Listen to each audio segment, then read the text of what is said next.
This conference will now be recorded.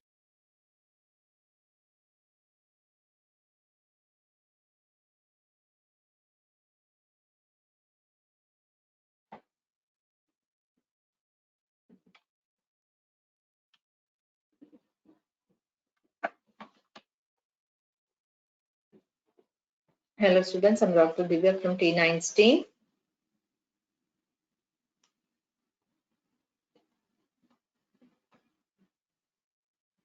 So this is the last class for this chapter, ecosystem, chapter 14. So in the previous class, we were discussing about communities, different types of communities which are appearing in a period. That is like we were learning about pioneer community, transition community, and climax community. Then after that, we learned about different types of succession. It's like depending upon that habitat, two types of successions are there. Which are they?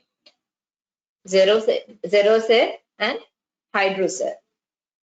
Like then based on that area, nudity of that area, there are two types of succession, primary succession and secondary succession. Then we went through process of succession. There are different processes during a succession. What and all they? Nudation, migration, then germination, recessive, then colonization and aggregation, then competition and coaction, invasion, reaction, stabilization. It's like how one vegetation is landing or how it is taking place, then how it is growing, when it is reaching its climax, and how it is reacting. So all this, there how one competition is coming and competition and coaction of that.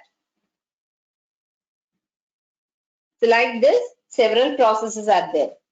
So invasion means so many plants will try to establish there. So in that space, which is in particular space which is eliminated, some plants will get eliminated. In that place, so many plants will try to establish. So there a kind of competition will come. Then to that, how that vegetation or all newly arrived plants, how they are interacting or how they are reacting. That is called as reaction. Then stabilization. The climax community, appearance of that climax community. That means throughout that competition, one plant species or a particular plant species that will be able to establish, right? So that will be maintaining itself in equilibrium with that climatic area or that climatic condition of that particular area.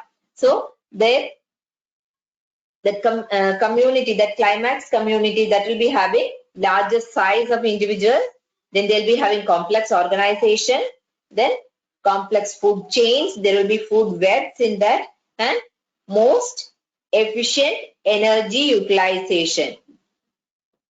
Then more than all these things, there will be more nutrient conservation in that stabilization. Then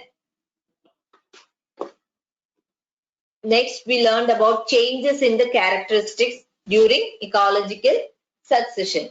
So during this ecological succession, several changes will happen. That means total biomass will increase, diversity will increase. There is you can see a diversity. Then increase in humus content of soil, then aquatic or dry condition to mesic condition, then vegetational changes. That vegetational changes, that is very important because that affects the food and shelter of different types of animals. Then change in diversity of species. You can see diversity changes. Why? Because pioneer community will appear, then transitional community, after that climax community will appear. So like that, there will be a continuous change in the species diversity. Then next what we are going to learn is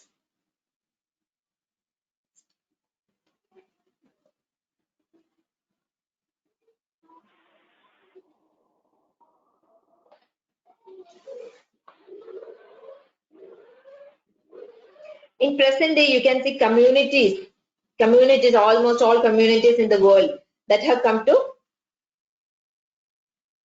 or that is there is a succession behind all these things. There is a process of succession and it took million of years, right? So when this earth started, from that time onwards, this procedure is happening. It is continuously happening. Actually, succession and evolution, these are parallel processes. Okay, there is no doubt in that. These are parallel processes. That's why there is continuous diversity changes, species changes, everything you can see. Then succession of ecological succession of plants. So in that we are going to learn about two types of succession. We have already told there are two types of succession: ecological succession of plants, xeric succession and hydroid succession. So in xeric succession, here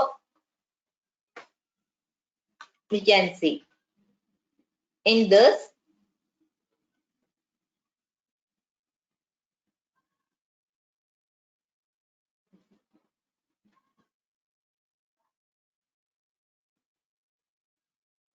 primary succession,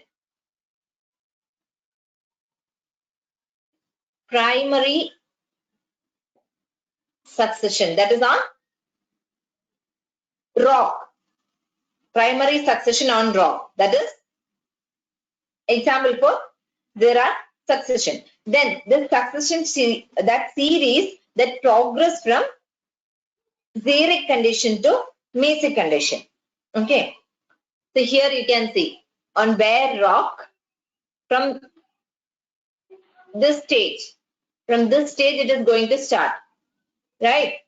This is bare rock, then lichen, after that annual herb stage, then perennial stage, then scrub stage, then forest. This whole succession. Okay, so this is a continuous process. Here you can see xeric succession on bare rock. This one. See, like this, it is continuously happening. It may take million of years for completing this procedures. So, primary succession on rock, that is xeric. Then successional series, that progress, how it will happen? It is from xeric to mesic condition. So pioneer community, here also we can see pioneer community, transitional community, climax community. Pioneer community, you can see here. This is the pioneer community or the starting community. So lichen stage, that is the pioneer community. That the pioneer lichens on these kind of habitats, they are usually crustose lichens. Okay, these lichens are usually they'll be crustose lichens. Crustose lichens. For example, we can see graphite, then rhizocarpon. These are all example. Lichen stage. Okay. So for this example, we can see graphite. Examples. Then rhizocarpon. These examples and we should note down because these are important for MCQs. Then you can see propagules of these lichens, they will settle. Okay. From this lichen propagules, they will settle. And what will happen? They'll get established on wet rock surface. See, when rainfall comes, these propagules will get established on wet surface. Then this can you know that this can tolerate temperature also.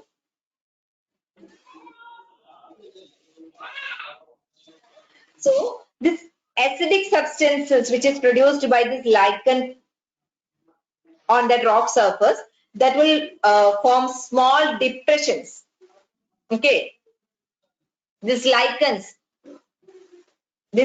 which is forming that acidic substance which is produced by these lichens, that will fall on that rock surface, that is forming small depressions. Okay, and they'll release what they will do, they'll release minerals which is needed for the growth of lichens.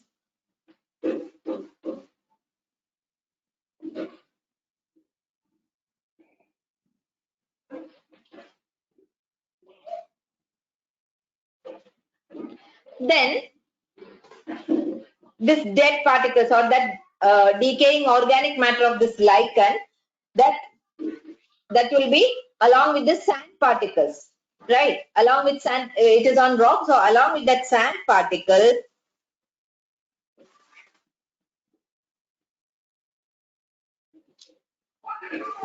that will be brought by wind, and that will get collected in the depressions, and they'll form little bit of soil.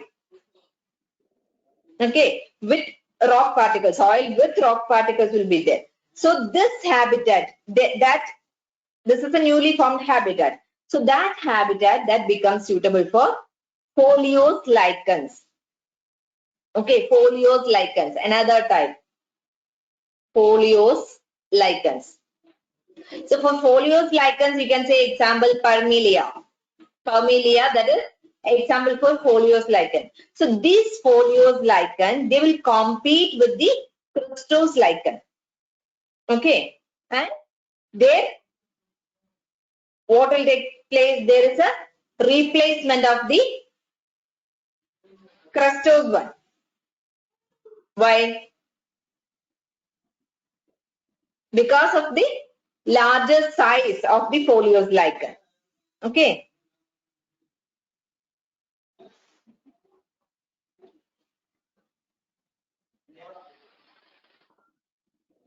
Then these foliose lichen, what they will do, they'll increase shading of rock. This foliose lichen will increase the shading of rock.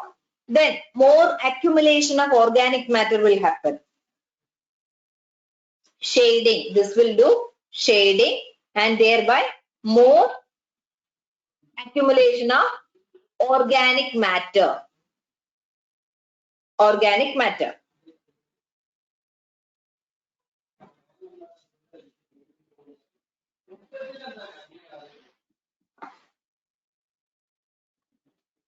So that will form larger depressions. Here you can see that will form larger depressions.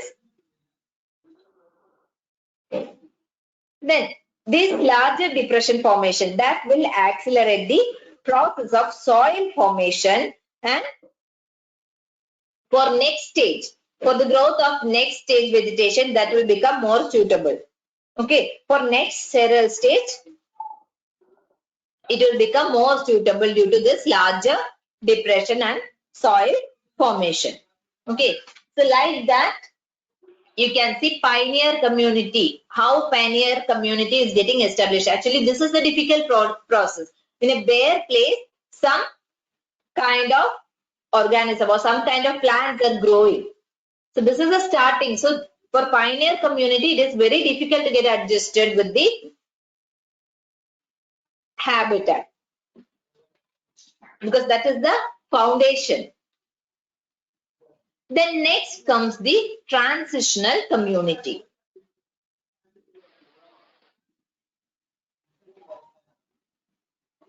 Next is transitional community.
So in transitional community,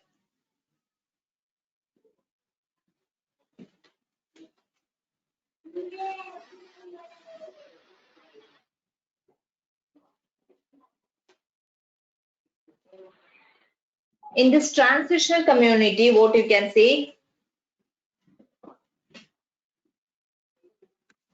now pioneer community is established, right?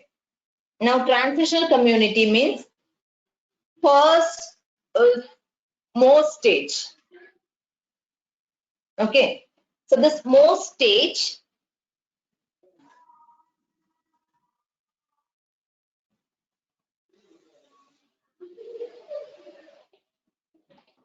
most stage. See, now we have already told folios, lichens are there. So due to that interaction of folios, lichen, that habitat, see already folios, lichens are there. That habitat will become more suitable for hardy mosses. Then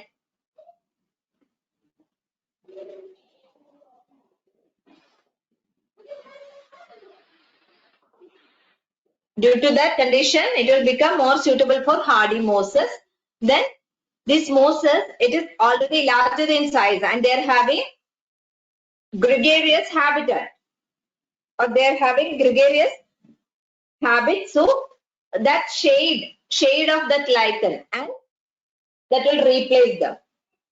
Okay. So these their rhizoids, these moss, their rhizoids, they can penetrate deeper. Foliose lichens are there, then that condition will make this mosses to establish in an easier way. Okay, so this mosses, what it will do, that is larger in size and it is having gregarious habit, then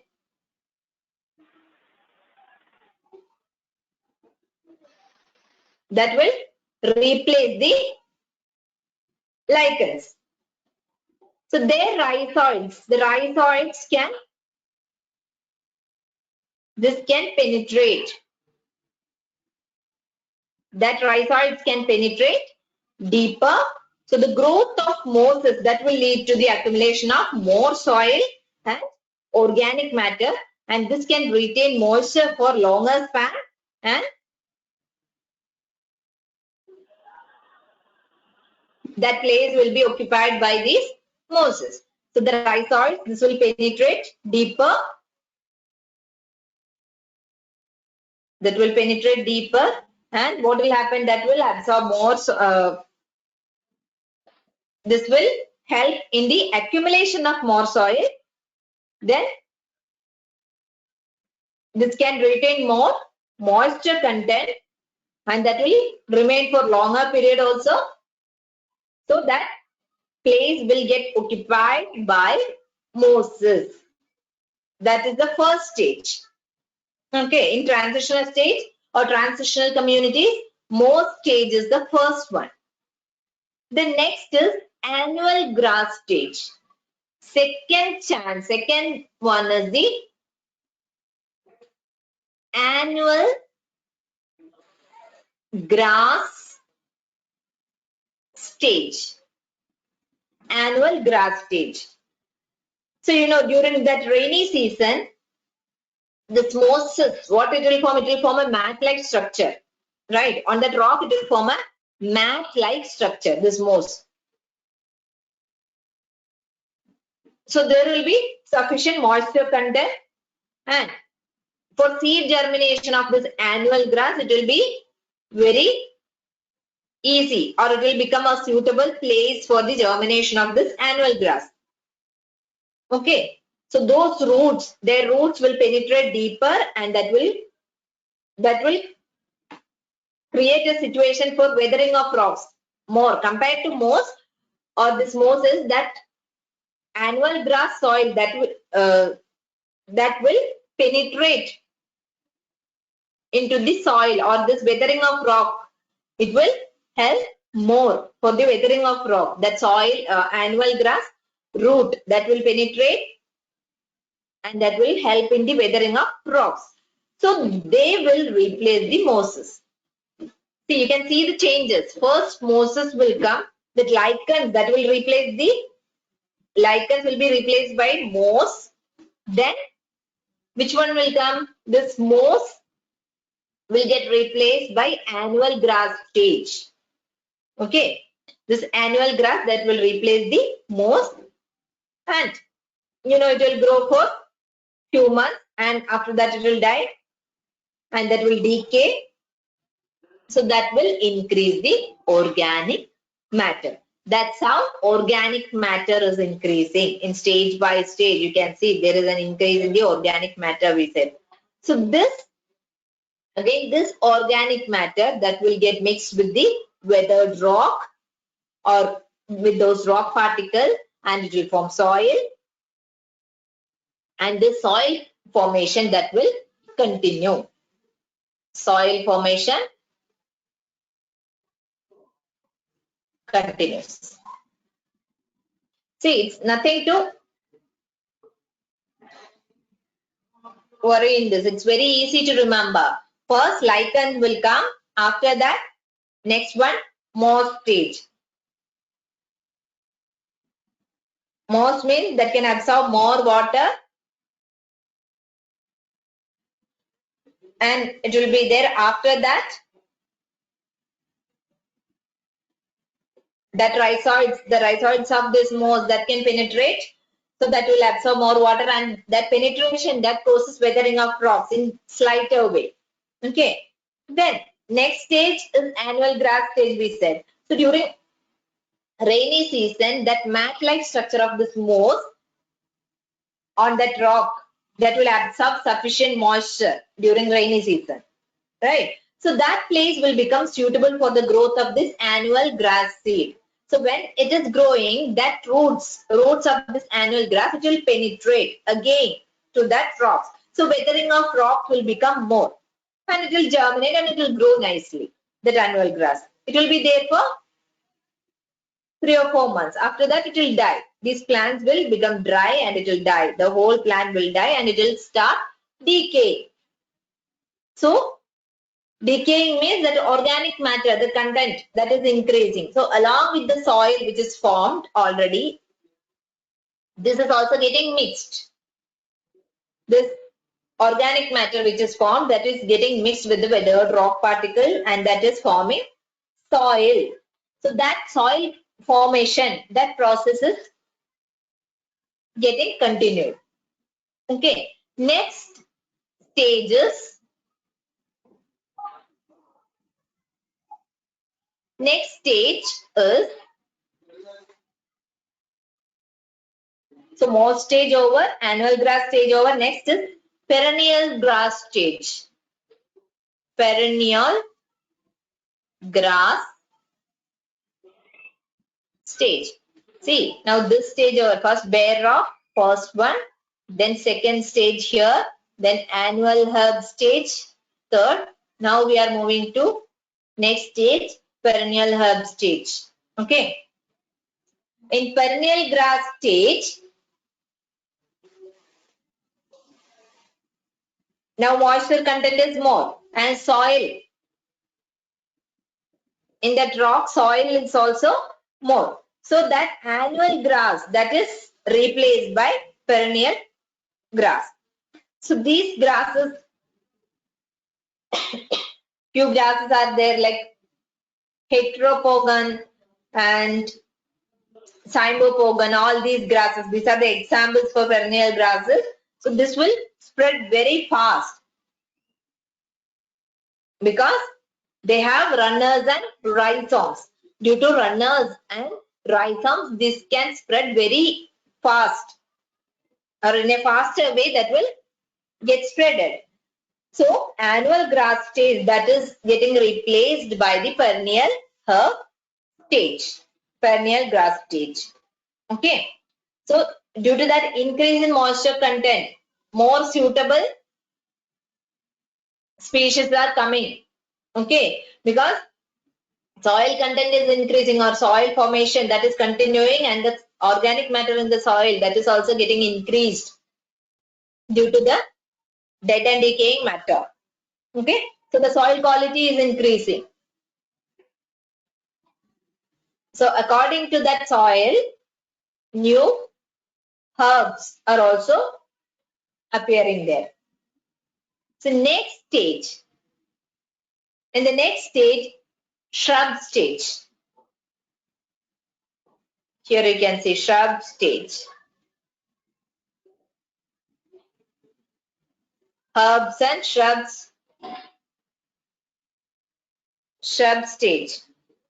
So the habitat, it is now occupied by perennial herbs. Right. So due to the shrubs and all and their weathering of rocks and other dead and decaying matter, that will help or that will be, make that soil more suitable for shrub stage. So that will become more suitable for the growth of other plant species also. So there will be an inversion of xerophytic shrubs. Okay, their inversion means here some shrubs might have gone. So to that place some other species they are competing and they are taking that place. That's what inversion. We have already learned that. So that place, it is replacing the stage or place of that perennial grasses. So these shrubs are larger in size. Okay, and there you can see shrubs are compared to the perennial herb stage, shrubs are there, they are having larger size and their roots will penetrate in a deeper way. Okay, compared to herbs, the shrubs are having larger size and their root that can penetrate deeper, and that will cause fragmentation of rocks. Okay, that rocks will get fragmented due to the penetration of these roots and soil formation will be more. When these rocks are getting into pieces or it is breaking means their soil formation will be more. So in shrub stage you can see that perennial grasses that is getting replaced or there is an inversion of other species. So in shrub stage, they are having larger size and their root that can penetrate in a deeper way. So their soil formation will be more fragmentation of rock and more accumulation of soil in this stage. So this is the transitional stage from lichen, annual herb, perennial herb, then shrubs.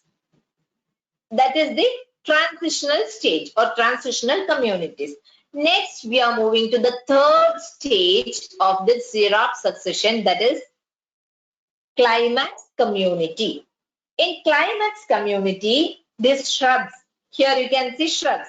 These shrubs, they are getting replaced by trees, hard trees. See the difference from shrubs, it is moving to trees. The hard trees, shrubs are getting replaced by hard trees and they are forming forest, climax forest.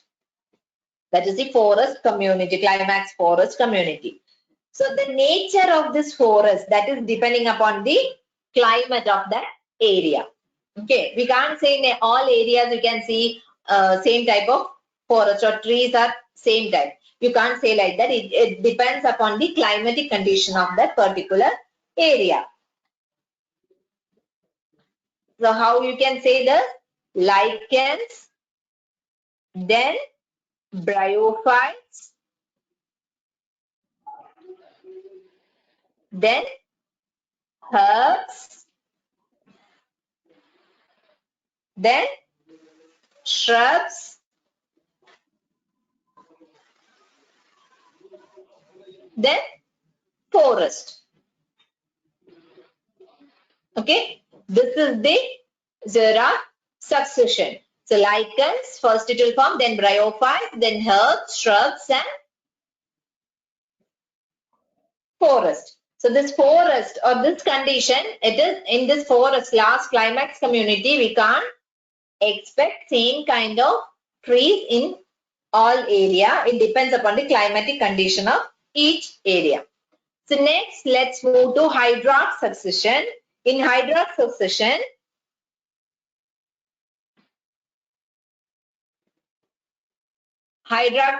means in water, in aquatic habitat. This is in aquatic habitat. It's like a newly formed pond.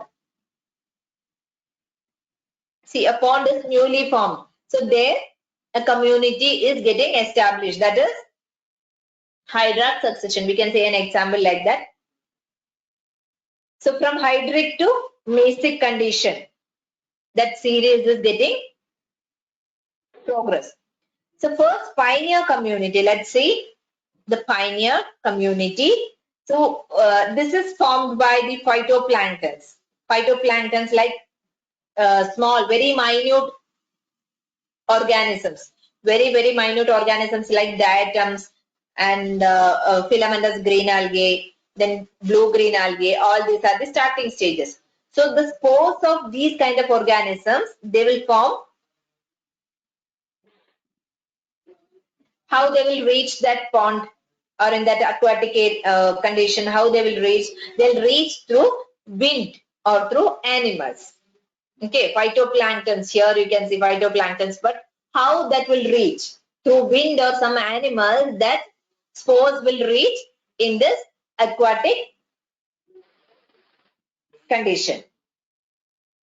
Okay, then what will happen after reaching there? They'll multiply and that will become suitable for that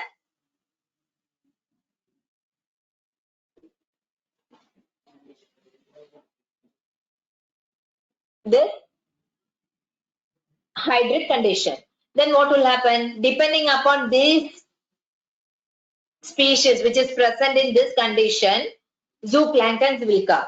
Because zooplanktons means those which are feeding upon these phytoplanktons, which are depending upon these phytoplanktons for their food.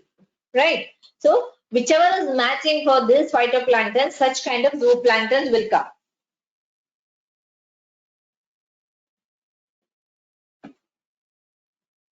So that becomes a suitable habitat for zooplanktons which feed upon them. Then the organic matter which is formed by the death and decaying of these planktons, that will mix with the clay or the soil which is or the silt which is present at the bottom of this pond. Okay, and that forms the soft mud. You know that in pond and all, when you are cleaning it, you can see soft mud. That is the dead or the organic matter which is found by the death and decay of these planktons, phytoplanktons and zooplanktons, that will mix with the clay and that forms the soft mud which is present at the bottom of the pond. Then that habitat, now it is mixed with the dead and decaying matter. So that will become suitable habitat for the next stage. Which is the next stage? For the growth of transitional communities.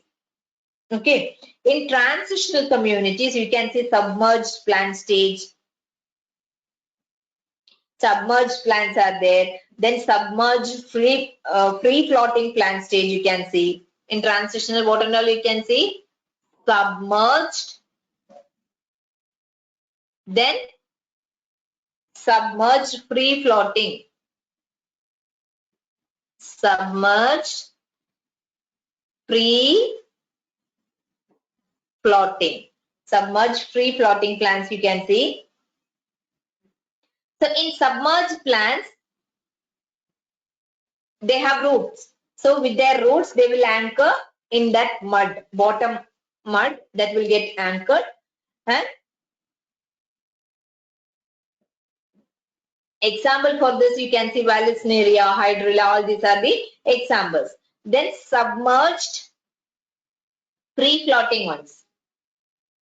So we have already told like there is an accumulation of dead and decaying organic matter. So this submerged plant,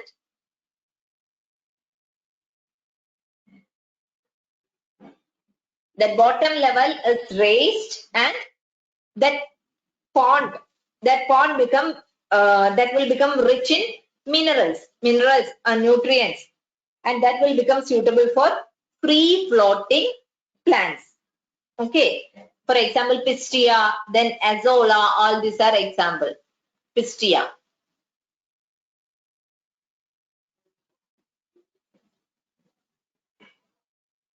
Azolla, all these are example for submerged free floating plants. So first submerged one, then submerged free floating plants, then next stage, first phytoplanktons, then submerged in, this is transitional stage. Okay, then submerged free floating plant stage, here this one. Then next comes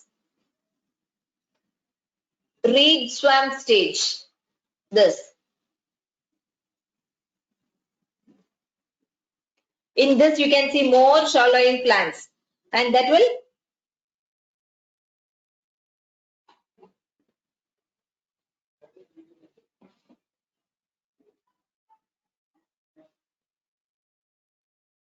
in reed swamp stage you can see more shallowing plants. You can see here. See, in each stage it is showing difference.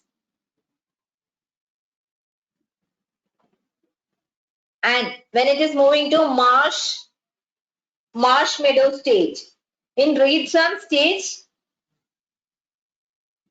that is invaded by marshy plants, because settling of this silt and deposition of dead and decaying matter, that will from which one, from this floating and rooted species, that will become more. So that becomes shallower until it is getting transformed into terrestrial habitat, because more dead and decaying matter it is getting, it is getting placed there, right? So it is becoming shallow. Here you can see the depth is decreasing, it is becoming shallow. Okay, here organic matter, dead matter and decaying matter, that soft soil, it is getting accumulated and the dead matter is getting accumulated, so the depth is decreasing. Next, last is, here you can see scrub stage. So this marsh meadow stage, again that is getting replaced by shrubs. Okay, so here and replacement, you can see the depth of that pond is decreasing because different types of species are coming and they are competing with this one, and it is getting placed there, the newly introduced one. Okay, so here reed swamp stage, after that those types are getting replaced by marsh meadow stage. Okay, their replacement is happening. Then last we can see the climax community. Here also the climax community, and that scrub stage, it is replaced by, again here also it is replaced by trees, and that trees which can grow in greater heights. Okay, so the nature of this climax community, again that is also depending upon the climate of that area. Okay, so we can say different types of forest, right? But all these, which type is there, that is getting decided by the climate of that area. Which type of tree can grow there, or which type of forest can get established there, all these are getting decided with the help of the climate of that area. So here first phytoplankton, then submerged plant stage, then submerged Free-floating plant stage will come, then reed swamp stage, marsh meadow stage, then scrub stage, then comes the forest, the climax community. This is the climax community. Climax. The forest is the climax community. Then next is about nutrient cycling. Now different communities we have learned, right? Next comes the nutrient cycling. So you know that nutrients, these nutrients, they are very important elements which is required by the organisms. All organisms required for their body building, they need nutrients. And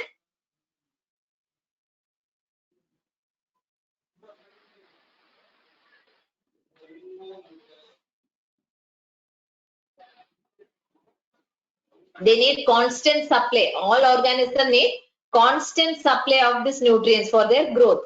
Then for growth, reproduction, and for their body function, this is necessary. So the amount of nutrients like carbon, nitrogen, phosphorus, calcium, etc., these are present in soil at any given time. That is referred to as standing state. Okay, this is very important. What is standing state? The amount of nutrients present in the soil at any given time. It is referred to as standing state. The amount of nutrients present in the soil at any given time, that is called as standing state. Okay, so this varies in different kinds of ecosystem and also on a seasonal basis. Okay, the standing state, it is that varies in different kinds of ecosystem, and on seasonal basis also that shows variation. So the movement of nutrient elements through the various components of an ecosystem, that is called as nutrient cycling.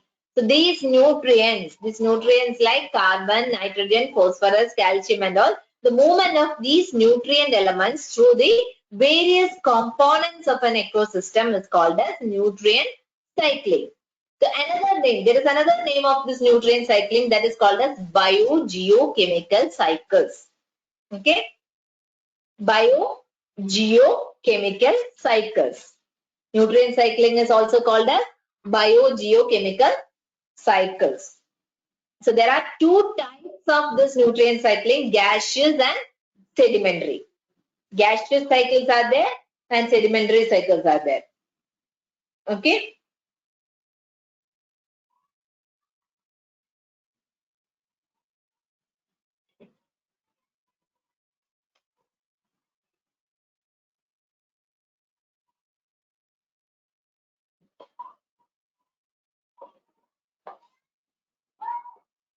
So you know that living matter, it is made up of nutrients.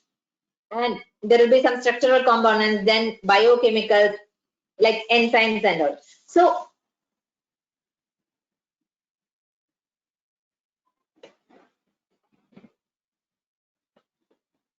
from that produces the nutrients which is in the form of organic matter that will pass to higher trophic levels. Right? From producers it is moving to higher trophic level, and then it is getting released back to the abiotic environment by the help of decomposers.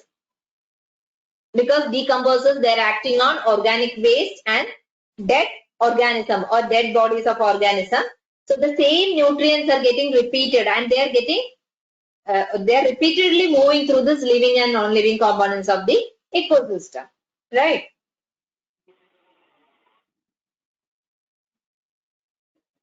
So the types, there are two types of biogeochemical cycles. One is gaseous cycle and another one is sedimentary cycle. Gaseous cycle and sedimentary cycle. In gaseous cycle you can see in gaseous form or vapor form, this nutrients are getting exchanged. Then In gaseous cycle, you can see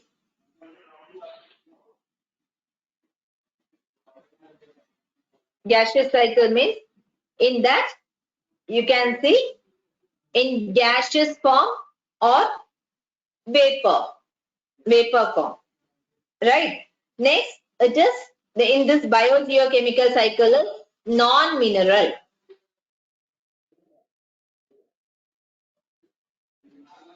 And where it is getting reserved, the reservoir pool is hydrosphere or atmosphere. In atmosphere or hydrosphere, it is getting reserved. In gaseous cycle, it will be in gaseous form or vapor form. Then this biogeochemical chemical, it is non-mineral. Biogeochemical is non-mineral. Then that reservoir pool, where it is getting reserved in hydrosphere or atmosphere. Examples are examples for gaseous cycle. You know that you have learned already nitrogen and nitrogen cycle, carbon cycle, then oxygen. All these are examples for gaseous cycle. Next is sedimentary cycle. In the case of sedimentary cycle, in sedimentary cycle, biogeochemical is mineral. Okay. In this biogeochemical is mineral. Next point is the reservoir pool, that is lithosphere or the earth crust. Okay, on earth crust it is getting reserved. Reservoir is lithosphere, that is the reservoir pool. So first let's see carbon cycle. Okay, this is very simple. Carbon cycle. In carbon cycle,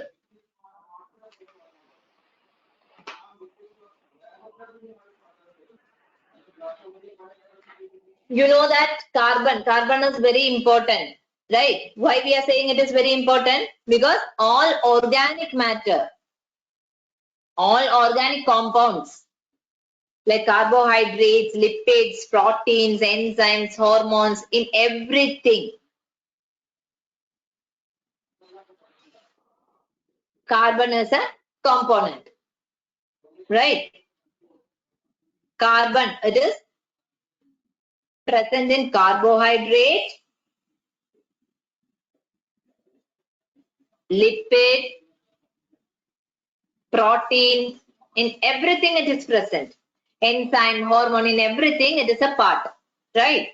So that constitutes about 49% of dry weight of organism.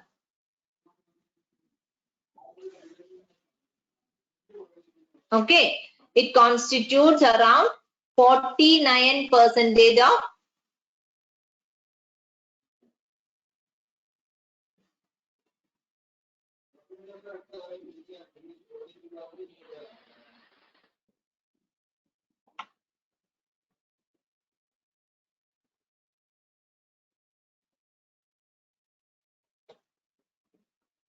that forms around 49% of dry weight of organism.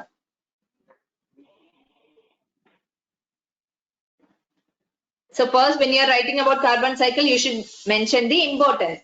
Then sources of carbon. From where you will get this carbon source? Sources.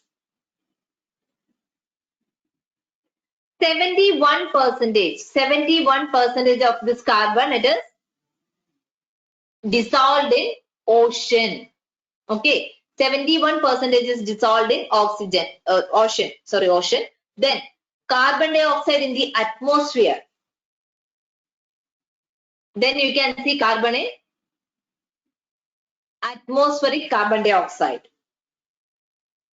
Then in the form of carbonate, and graphite. In rocks, you can see as carbonate and graphite. Then in fossil fuel also you can see. Okay. Then through this atmosphere, this carbon cycling is occurring. Through atmosphere, then ocean, and through dead and living organism, this carbon is cycling. Then how we will utilize this? How it is getting utilized? So according to the estimation, around 4 into 10 raised to 3, 10 raised to 13 kilogram of carbon. It is getting fixed in the biosphere through photosynthesis. Okay.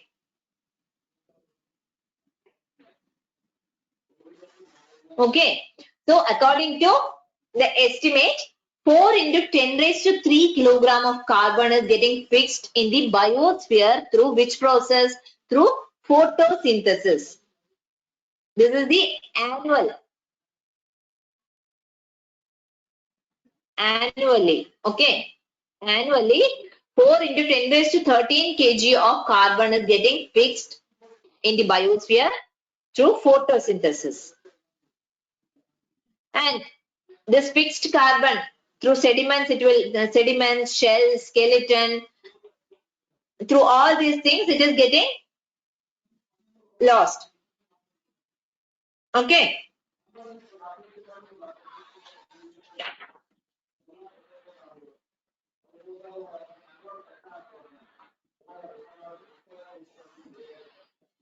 Then what and all we can say in carbon cycle? Through photosynthesis we said. Then see, carbon dioxide in atmosphere, combustion of fossil fuels for vehicles, electricity and heat. Okay. Then burning of forest fuel and organic debris. Photosynthesis. That circulation of carbon, that's what we are showing here. Then respiration and decomposition. Here, respiration means photosynthesis. Then here, carbon dioxide in water, decay of organism. So through all these, it is getting circulated. So there is a considerable amount of carbon that is getting returned to the atmosphere. What? As carbon dioxide. Through respiratory activities, it is getting returned to the atmosphere. Okay. Respiration of which one? Producers and consumers. That's what we mentioned here. Respiration of producers and consumers. Then decomposers. How decomposers will work?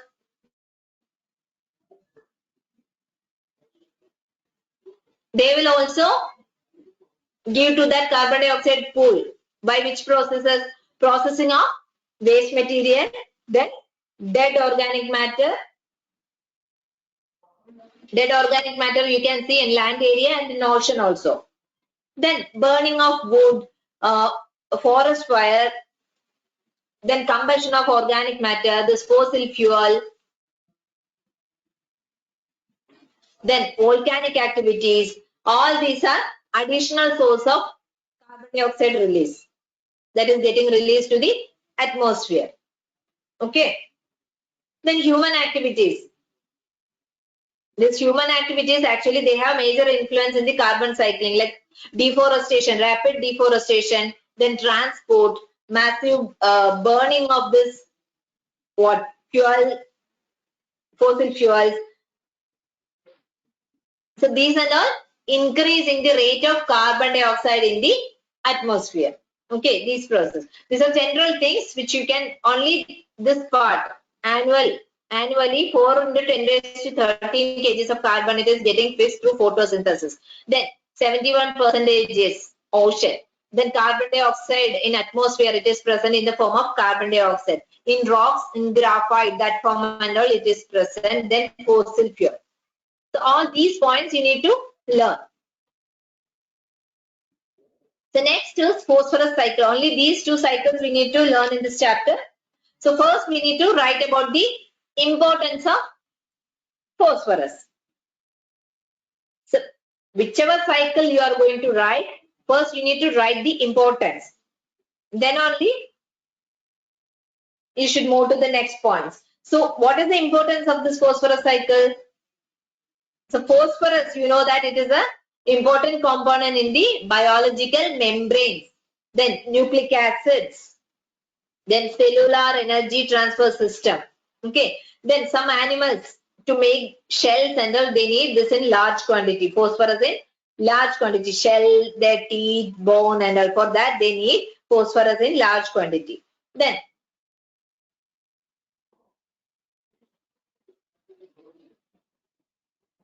phosphorus, that is the second most critical element. Okay, phosphorus is the second most critical element. Then which is the main source? Rock. In rock, this is present in the form of phosphate. Some rocks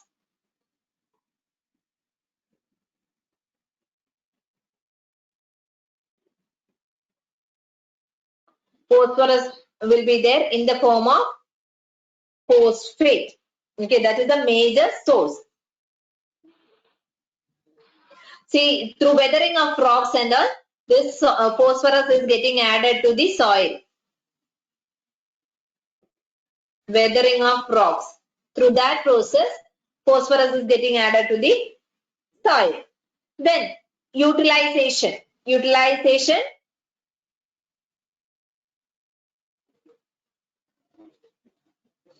Plants will absorb, right? Plant roots that will absorb phosphorus.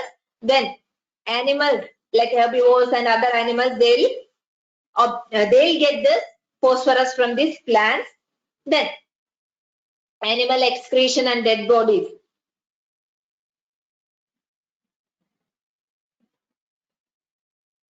Decomposers will act upon this animal excretion and dead bodies. Then phosphorus, it is getting released in the process. And after that, it is getting reutilized by the plants. Okay. So what is the difference between phosphorus cycle and carbon cycle? Here, first we said consumers, producers, it is moving to consumers, then detritus, then soil solution, then rock and minerals through weathering and all, again it is moving to soil. This is absorbed by the plants, and these plants which is eaten by next stage of animals. So like that cycle is going on. So difference between carbon cycle and phosphorus cycle. In carbon cycle, we can see some percentage of respiratory release, right?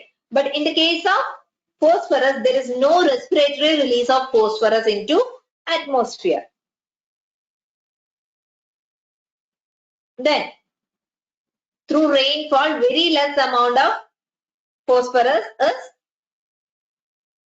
moving to the atmosphere. Okay. So, input of phosphorus through rainfall is very, very less.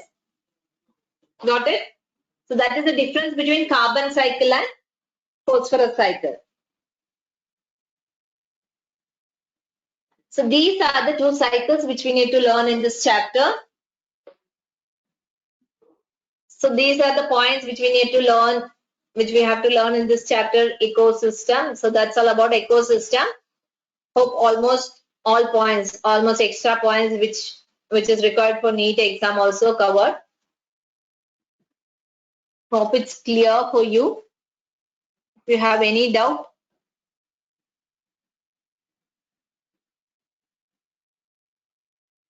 you can ask me in the next class. Go through these portions. Thank you.